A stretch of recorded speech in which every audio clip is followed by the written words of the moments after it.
하나님의 주권적인 섭리에 의하여 선택받은 이스라엘 백성들, 비록 불신앙으로 인하여 그들이 가지고 있는 많은 것들을 잃어버리고 또 이웃 나라의 놀잇감이 되어서 비참한 삶을 살았지만 하나님은 그들을 포기하지 않으셨습니다. 이사야 선지자는 그러한 이스라엘 백성들을 나의 종이다, 내가 택한 이스라엘이다, 내가 택한 여수린이다 라고 말씀하시면서 하나님의 이스라엘을 향한 사랑에는 변함이 없다 라고 하는 것을 보여주고 계셨습니다. 특별히 오늘 보면 4절에 보면 너희가 노년에 이르기까지 내가 그리하겠고 백발이 되기까지 내가 너희를 품을 것이라, 내가 지었은즉 업을 것이요 내가 품고 구하여 내리라 고 하십니다.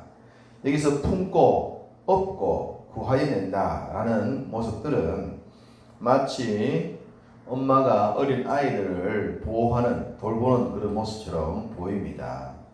아이가 다칠까 싶어 다양하게 지켜보호하는 섬세한 그 엄마의 손길처럼 보입니다. 또 노년이 되고 백발이 되더라도 여전히 외면하거나 무시하지 않겠다라고 말합니다. 나이가 드시고 할 수 있는 것들이 적어지고 또 어른이 되면 아이가 된다라는 것처럼 그렇게 된다 하더라도 무시하거나 외면하지 않는, 어리다고 방치하지 않고 나이가 됐다고 무시하지 않는 그러한 은혜의 말씀을 주시면서 하나님께서 선택하신 하나님의 백성들이 얼마나 특별한 존재인가, 하나님이 선택하셨기 때문에 결코 그들을 향한 하나님의 계획에는 변화가 없다 함을 강조하고 계십니다. 하나님께서 이렇게 인생들을 향하여, 이스라엘을 향하여 사랑을 베푸시고 특별함을 보이셨다면 당연히 이스라엘이나 인생들도 그 사랑에 보답하는 모습을 가져야 합니다. 인지상정이라고 다 그런 것 아닙니까? 주고받고 보답하고 그렇게 사는 것이 관계라 할 수 있는데 이스라엘은 그러지를 못했죠. 그러지 못한 이스라엘 때문에 하나님은 더욱 마음이 아프셨던 겁니다. 5절 너희가 나를 누구에 비기며 누구와 짝하며 누구와 비교하여 서로 같아하겠느냐 라고 말씀합니다. 이스라엘은 유일하신 하나님 한 분만으로 만족하지 못했던 것 같습니다. 그래서 주변에 강한 나라가 섬기는 그 신이 강하다고 생각했고 그 신을 자신들이 섬겨야 될 하나님과 비교하여 오히려 거기에 마음이 뺏겨버리는 그런 모습을 보여드렸습니다. 비교의식. 비교해서 더 강해 보이면 그것을 섬겨야 되겠다 생각했던 당시 이스라엘 백성들의 어리석은 영적인 모습. 이웃 나라가 강하고 그 신이 강해서가 아니라 자신들의 믿음이 없어서 정말 강하신 하나님을 알아보지 못했던 것 생각 못하고 하나님의 도구에 불과한, 하나의 시간이 지나가면 다 사라지고 말 불쏘시기에 불과한 그런 나라의 신들이 강한 신인 것처럼 착각해서 그들에게 매이고 그들을 섬기려 하는 그런 그 비교의식을 주님이 지적하고 계십니다. 너희들이 영적인 눈을 뜨고 믿음을 회복하여 보면 누가 진정 강한 신이고 누가 창조주인가 알 것인데 너희들의 눈이 어두워서 보지 못함으로 정말 섬겨야 될 신은 보지 못하고 오히려 도구에 불과한 사라질 신들의 신을 섬기고 있는 그 나라들의 신을 섬기는 어리석음을 지적하신 겁니다. 그래서 1절에는 벨과 느보가 등장하는데 벨과 느보는 바벨론을 대표하는 신입니다. 바벨론 그렇게 쉽게 무너질 줄 알지 않았겠냐. 그 나라가 아수르를 이길 것이라 생각도 못했지만 아수르를 이긴 바벨론이 그렇게 쉽게 무너질 것이라고, 100년도 되지 않아서 멸망할 것이라고 누가 상상이나 했겠느냐. 그들이 아수르를 이길 때만 하더라도, 제국을 형성할 때만 하더라도 그들의 신이 최고의 신일 것이라고 생각했는데 불과 100년도 안 되어 사라지는 그 모습 보면서 너희들이 강하다고 생각하는 이웃 나라의 신들은 결코 강한 존재도 아니고 섬길 존재도 아니다. 인생들이 스스로 만들어낸 그런 것에 불과하다. 이 말씀을 주시는 것이죠. 그러면서 8절에 이스라엘 향하여 다시 한번 말씀하십니다. 너희 패역한 자들아 이 일을 기억하고 장부가 되라. 이 일을 마음에 두어라 라고 말합니다. 장부가 되어라. 마음에 두어라. 장부 사라이처럼 되라 그 말이죠. 남자답게 행동하라 이 말입니다. 다윗이 아들 솔로몬에게 이훈을 남길 때 뭐라고 그랬습니까? 너는 힘써 대장부가 되어라. 그래야 영적인 대장부가 되어야 영적인 큰 일을 할 수 있고, 그래야 너희 밑에 사람들이 안전하고 평화롭고 복을 누리게 될 것이다. 너희가 대장부가 되지 않는다면 너희 때문에 너희와 함께한 자들은 그만큼 피폐된 삶을 살 수밖에 없다. 이 말씀을 주고 있는 것이죠. 영적인 사나이, 영적인 대장부가 되라라는 얘기입니다. 이 장부가 되라는 말씀을 영어 성경에서 좀 살펴봤더니 킹 제임스 버전이라는 영어에서는 transgressor이라는 단어를 적어서 한계를 뛰어넘는 자라는 의미를 담고 있더라고요. 한계를 뛰어넘는 자. 그리고 NIV 영어 성경에는 rebel이라고 적으면서 반란하는 군사, 투쟁하는 군사 이런 의미로 단어를 썼습니다. 한계를 뛰어넘는다. 너희는 한계를 뛰어넘는 자가 되어라 이 말이죠. 그것은 불신앙의 한계, 나의 발목을 붙잡고 있는 그 모든 한계를 뛰어넘어라. 반란하라, 투쟁하라, 싸워서 쟁취하라 그런 의미이지 않겠습니까? 우리가 믿음의 바른 자리에 이르는 것이 그렇게 쉽게 되는 것이 아니라고 하는 겁니다. 지배당할 수밖에 없고 억압당할 수밖에 없고 악한 사탄이 우리를 짓눌러서 굴복하게 만드는 거기에 짓눌려 있지 말고 투쟁해라, 반란해라, 반항해라. 너희 한계를 뛰어넘어라. 그래야 너희가 하나님의 백성답게 승리한 자가 되어서 당당한 모습으로 살아갈 수가 있다. 이 모습을 보여주고 있는 겁니다. 영적인 한계, 도전장을 내밀고 한번 싸워보는 것.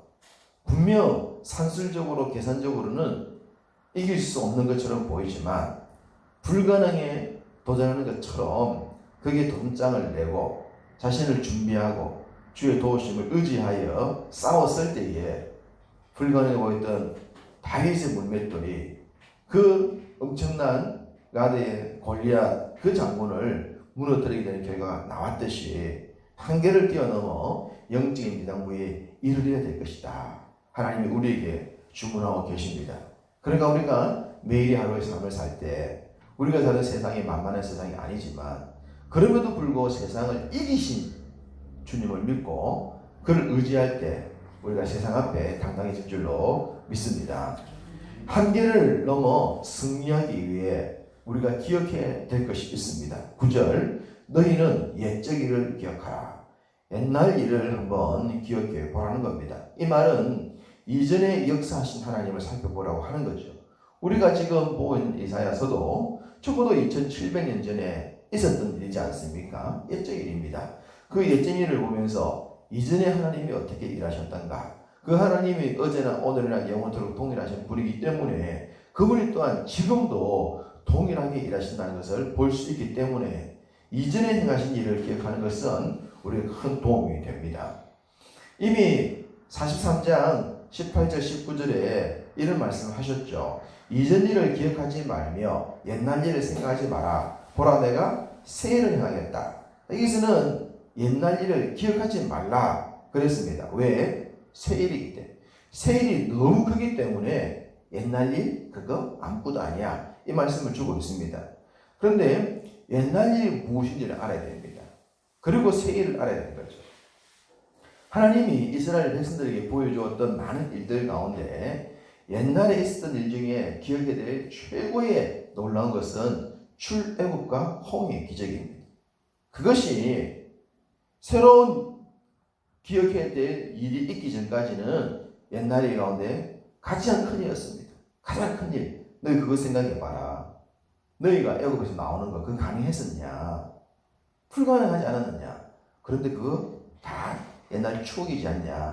하나님이 그렇게 행하셨기 때문이다. 이 말씀을 보여주고 난 뒤에 이사야는 더 큰 일이 있을 것이다. 새일. 그 새일을 생각하며 옛날 일은 추억이다. 생각도 하지 않는다. 그 새일.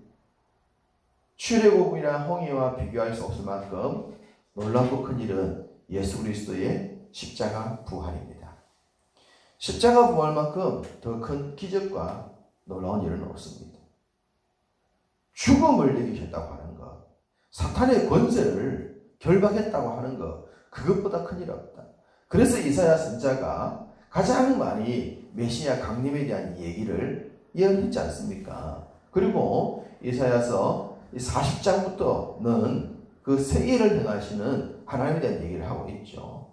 강력한 나라들, 다 사라질 나라들, 없을 나라들, 당신은 사라지지 않았지만 이미 사라진 것처럼 얘기를 하면서 큰 일을 행하시는 그 주, 그를 바라보면 이전 일은 아무것도 아니다. 우리가 기록된 옛날을 보면서 이제 하나님께서 행하신 일들을 보면 장차 더 큰 일을 행하실 것을 충분히 볼 수 있기 때문에 믿음이 생기고 도전의식이 생기는 것입니다. 미래의 일, 지금 이사야가 그 당시에 그들 백성들에게 보여줬던 것은 제국의 이야기였습니다. 현재 아수르가 강력한 힘을 자랑하고 있었던 그때에 예레미야를 통하여 만들게 되어질 바벨론의 승리와 바벨론의 무너짐, 그와 같이 될 일이 바로 다가올 미래의 일이었죠. 10절, 내가 시초부터 종말을 알리며 아직 이루지 아니한 일을 옛적부터 보이고 이르기를 나의 뜻이 설 것이니 내가 나의 모든 기뻐하는 것을 이루리라. 주님이 기뻐할 일, 장차 될 일을 말하고 있습니다. 이 내용은 아직까지 아수르가 바벨론에 망하지 않았지만 바벨론에 의해서 아수르가 망하고 예루살렘이 파괴되어서 이스라엘 백성들은 포로가 되어 잡혀가서 70년 동안 포로 생활을 하게 되겠지만 당신이 선택한 당신의 종이라 말씀하신 바사의 고레스가 나오게 되면 페르시아의 고레스, 키루스에 의해서 이스라엘 백성들은 포로로부터 돌아오게 될 것이고 예루살렘은 중건될 것이고 성전은 회복될 것이다. 그 기쁜 일, 그 시대에 곧 있게 될 미래의 일을 예언하시면서 이 일 동안 될 것이다. 근데 마치 된 것처럼 얘기하십니다. 당시 이사야의 예언은 미래의 예언이었습니다. 미래의 예언이지만 마치 현재 이루어지고 있는 것처럼 얘기를 했고, 그리고 또 우리는 과거의 일을 보고 있습니다. 그때는 미래의 일이지만 지금은 과거의 일, 그대로 되어진 일, 정말 놀라울 수밖에 없죠. 11절, 내가 동쪽에서 사나운 날짐승을 부르며 먼 나라에서 나의 뜻을 이룰 사람을 부를 것이라. 내가 말하였은즉 반드시 이룰 것이요 계획하였은즉 반드시 시행하리라.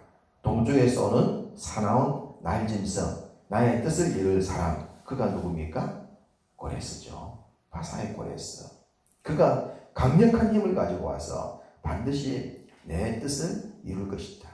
그 말씀 그대로 되었다고 그랬습니다. 고레스는 자기가 태어나기 150년 이상의 이전에 기록했던 그 기록들을 보면서 놀랐을 것입니다. 그래서 그는 이전에 제국들이 쓰지 않았던 정책을 폈다 그랬고, 그래서 그는 그 당시 지배당했던 포로국 백성들에게 오히려 환영을 받았던 사람입니다. 놀랍지 않습니까? 어떻게 제국을 정복한 사람이 지배국에게 환대를 받을 수 있습니까? 그것은 하나님이 쓰겠다 했고 그 뜻대로 쓰임 받자 오히려 누릴 것 다 누리고 지배하면서 환대를 받았던 그 놀라운 일들, 역사의 아이러니가 현실이 되었던 겁니다. 그것은 하나님이 반드시 이룰 것이고 반드시 시행한다 하셨기 때문에 된 것이기 때문입니다. 그렇다면 우리의 관심은 이제 하나님께 귀를 기울이는 겁니다. 주님의 말씀에 귀를 기울이고 그 말씀에 순응하는 거죠. 12절, 이스라엘을 향해 너희여 들으라, 들으라, 듣고 행하라, 듣고 깨달아라, 어리석은 자 되지 말라 말씀하셨고, 13절 후반절에 내가 나의 영광 이스라엘을 위하여 구원을 시온에 베풀 것이다. 나의 관심은 고레스에 있는 것도 아니고 제국에 있는 것도 아니다. 나의 관심은 내가 선택한 나의 백성, 나의 이스라엘에 있다. 이 말씀을 주고 있는 거죠. 당신의 백성들을 향한 구원의 계획, 역사를 운영하셨던 하나님의 계획은 지금도 동일하게 운행되고 있습니다. 우리를 구원하고 우리를 통해서 일하고 싶으신 하나님께서 오늘도 구원받은 은혜를 따라서 이 새벽을 주셨고 또 은혜의 말씀을 주십니다. 이 하루도 이 말씀 붙들고 나를 통해 일하실 하나님을 기대하면서 우리를 통해서 구원의 역사와 이 땅에 세워져갈 하나님의 나라, 장차 이루어질 마지막 재림의 그 하나님 나라를 위해서 성실하게 하나님 백성으로 살아가시는 여러분의 복된 하루가 되시기를 주님 여러분으로 축복합니다.